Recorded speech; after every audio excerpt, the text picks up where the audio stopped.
Uzak Şehir sezon finalinde neler olacak? Kaya diziden ayrılacak mı? Alya ve Cihan aşkı başlıyor mu? Dizi hangi sahneyle ilk sezonu tamamlayacak?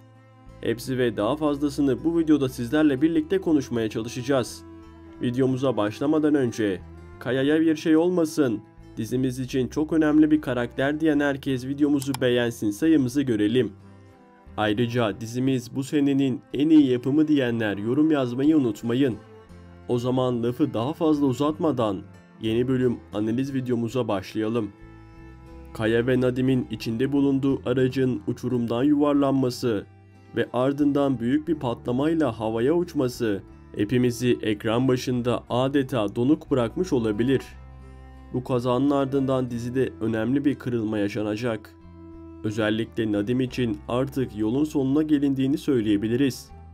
Her ne kadar Boran meselesinde kendini aklamaya çalışsa da geçmişiyle yüzleşmesi ve bu ağır kazayla birlikte hayatını kaybetmesi dizide yeni bir dönemin başlangıcını işaret ediyor.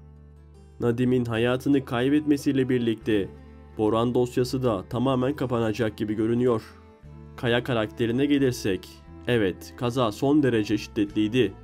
Ama fragmanı ve dizinin genel akışını düşündüğümüzde Kaya'nın bu olaydan mucizevi bir şekilde kurtulacağını rahatlıkla söyleyebiliriz. Kazanın hemen ardından araçtan kendini uzaklaştırması da onun hayatta kalmasına olanak sağlayacak. Kaya dizimiz için sadece bir kilit karakter değil, aynı zamanda sosyal medyada herhangi bir ayrılık haberi de gündeme gelmedi. Eğer Kaya gerçekten hayatını kaybetseydi bu kadar sessiz kalınmazdı.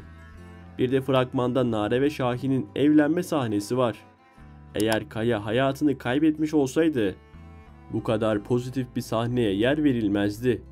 Fragmanda sadece Albur ailesinin acısını izlerdik.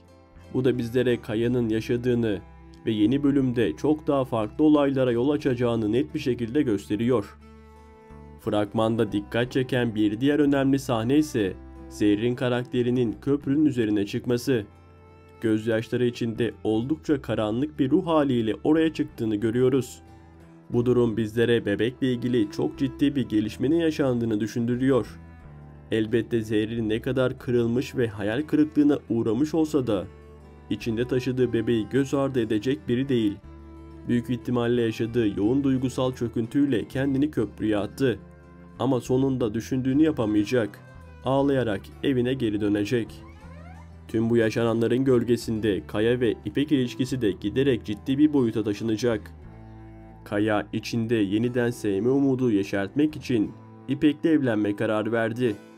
Bu evlilik ilk başta bir inat ya da geçmişin acılarını unutma çabası gibi görünse de zamanla işin içine duyguların da karışması kaçınılmaz olabilir. Fakat bu evlilik Albor ailesi için yeni sorunların kapısını aralayacak.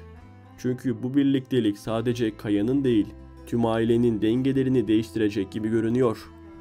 Özkan'ın fenalaşarak hayatını kaybetmesi, diziye duygusal anlamda damga vuran gelişmelerden biri oldu.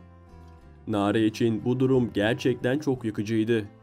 Her ne kadar Özkan'la arasında büyük bir aşk olmasa da ona karşı büyük minnettarlığı vardı. Bu yüzden Özkan'ın vedası Nare'nin yüreğinde derin bir iz bırakacak.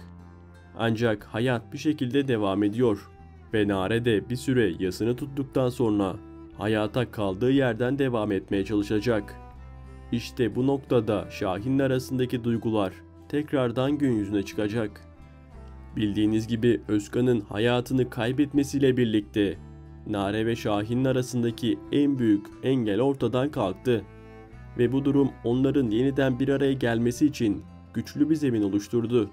Zaten son bölümlerde ikilinin birbirine olan hisleri giderek belirginleşmişti.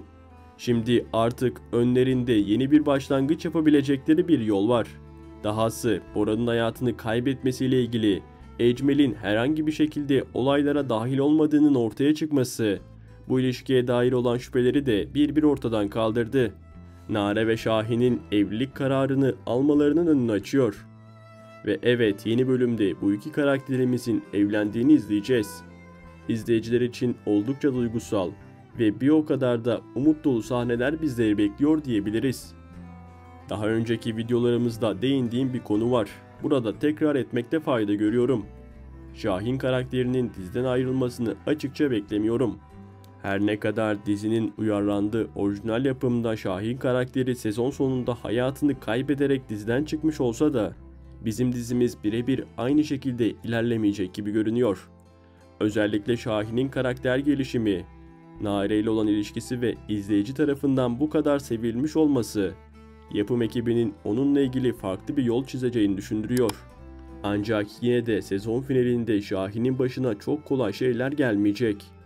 Bölümün ilk yarısında her şey onun lehine gelişiyor gibi görünse de, ilerleyen dakikalarda onu oldukça zorlu ve yıpratıcı bir süreç bekliyor olabilir.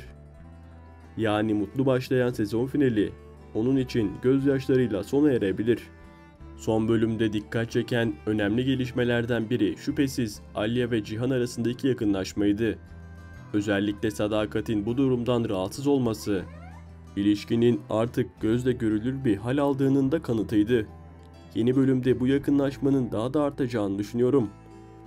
Alya her ne kadar duygusal bir ilişkiye mesafeli duruyor gibi görünse de, Cihan'ın içten ve etkileyici sözleri Alya'nın kalbinde derin izler bırakmaya başlayacak. Cihan'ın her fırsatta sergilediği samimiyet, Alya'nın buz gibi görünen duvarlarını birer birer eritmeye başladı bile.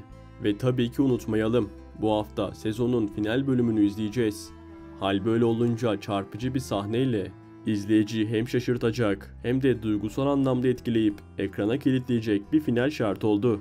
Açık konuşmak gerekirse Cihan'ın artık duygularını içinde tutamayacağını ve Alya'ya kalbini açacağını düşünüyorum. Bu bölümde büyük bir aşk itirafı gelebilir. Çünkü Cihan'ın artık kaybedecek zamanı da, duygularını saklayacak gücü de kalmadı gibi görünüyor. Alya'ya olan hislerini daha fazla bastıramayacak. Gelelim son sahneye. Bu konuda pek çok farklı iddia ortaya atıldı. Ama benim içime doğan şu: final sahnesi yine Cihan ve Alya ekseninde şekillenecek. Ya Cihan'ın geçmişinden gelen sürpriz bir isim aniden ortaya çıkacak, ya da Alya bir sabah kimseye veda etmeden ilk bölümde zorunlu olarak geldiği Midyat'a bu sefer istemeden de olsa ayrılacak. Belki de hiç tahmin edemeyeceğimiz başka bir gelişme olacak. Ancak şundan neredeyse eminim: bu sezon finalinin son sahnesi izleyici ya gözyaşlarına boğacak ya da yok artık dedirtecek kadar şaşırtıcı olacak. Dizi son haftalarda gerçekten çok başarılı bir reyting elde etti. Özellikle geçtiğimiz bölüm çok güçlü bir izlenme oranına ulaştı. Ben sezon finalinde dizimizin yeni bir reyting rekoru kırmasını bekliyorum. Başladığı günden beri çizgisini hiç bozmayan, kalitesinden ödün vermeyen bir yapım olarak Uzak Şehir bu başarısının karşılığını fazlasıyla alıyor.